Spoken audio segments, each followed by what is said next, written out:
உடனே எடுத்து பார்க்கும்போது ஒரு செயின் 3 தங்க காயின் கிடைச்சிச்சு. அதை எடுத்து போய் பக்கத்துல விசாரிச்சுக்கு அப்புறம் அவங்க என்ன சொல்லிட்டாங்க, அங்குள்ள சங்கத்துல கொடுங்க, சங்க தலைவர் கொடுங்க, அவங்க கரெக்டாக ஒப்படைச்சுவாங்க அப்படின்னு சொல்லி சொன்னாங்க. ஆனா 4 நாளையும் எந்த ஒரு இதுவும் கிடையாது. 4 நாளையும் எனக்கு நான் தான் கேட்கிறேன், தம்பி எதுக்கு ஒப்படைச்சாங்க வச்சாங்கன்னு கேட்கிறேன் தம்பிட்ட. அவள் வந்து இது வரைக்கும் ஒன்றும் சொல்லலை, அதை கொடுங்க அதை கொடுங்கன்னு சொல்லாமல அதை உரியாட்ட ஒப்படைக்கணும் ஒரு எண்ணமே இல்லாத அளவுக்கு இருந்தது.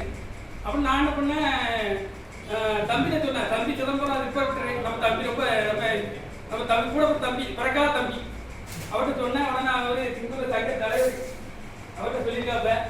அவர் உடனே அங்கே கேட்டுக்காங்க, உடம்புக்கு ஃபோன் பண்ணி இந்த மாதிரி எங்கள் பசங்க வந்து தங்க எடுத்துக்காங்க கூட கொடுத்து எந்த ஒரு தகவல் எந்த ஒரு வாட்ஸ்அப்லையும் நீங்கள் தெரியப்படுத்தல, அது என்ன காரணம் அப்படின்னு கேட்டுருக்காங்க. உடனே அவங்க நான் ஒப்படைதான் இருக்காங்க. உடனே தம்பி ரிப்போர்ட்டர் ஃபோன் பண்ணி ஏன்னா அந்த மாதிரி தங்கம் கிடைச்சிருக்கு, இது ஏன் நீங்கள் தெரியப்படுத்தாமல் இருக்கீங்க அப்படின்னு கேட்டு நாங்கள் ஒப்படைச்சிட்டோம் அப்படின்னு ஒரு இதில் சொல்லியிருக்காங்க. ஆனால் இது ஒப்படைக்கல, அதை போட்டா கொடுங்கன்னு தம்பி கேட்காம அதுக்கு எதுவுமே சொல்லலை. புத்தர் கொடுத்தோடனே அவங்களை தேர்தல் ஒப்படைக்கணும் அப்படின்னு ஒரு இதில் ஒப்படைச்சாங்க. நாங்கள் போய் ஒப்படைச்சோம். அப்புறம் நேரத்துக்கு வந்து அந்த பார்ட்டிக்காரங்க வந்து ஒப்படைச்சு அவங்க கொடுத்தோம். தங்கமான தான் அவங்க லேட்டாக கொடுத்து எங்களுக்கு ஒரு குரூப் ஆகிட்டு போத்துனாங்க. அதோட தங்கமாகவும் கொடுத்தாங்க.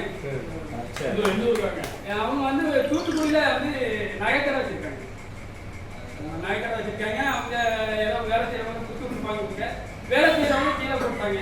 கீழே போட்டோன்னா தம்பி கேட்ட கிடைச்சதுன்னா நம்ம நியாயமா ஒப்படைக்கணும். நம்மள மாதிரி தான் அவங்களும் இருப்பாங்க, நம்மளே கஷ்டப்படுறோம், அதே மாதிரி அவங்களும் கஷ்டப்படுவாங்க. அவங்களோட பொருள் அவங்கள்ட்ட ஒப்படைக்கணும் இதுல கொடுத்தோம். அதே மாதிரி கொடுத்தாச்சு. கொடுத்தோன்னா எங்களுக்கு அதுவும் சந்தோஷம் வேலை இருக்கு.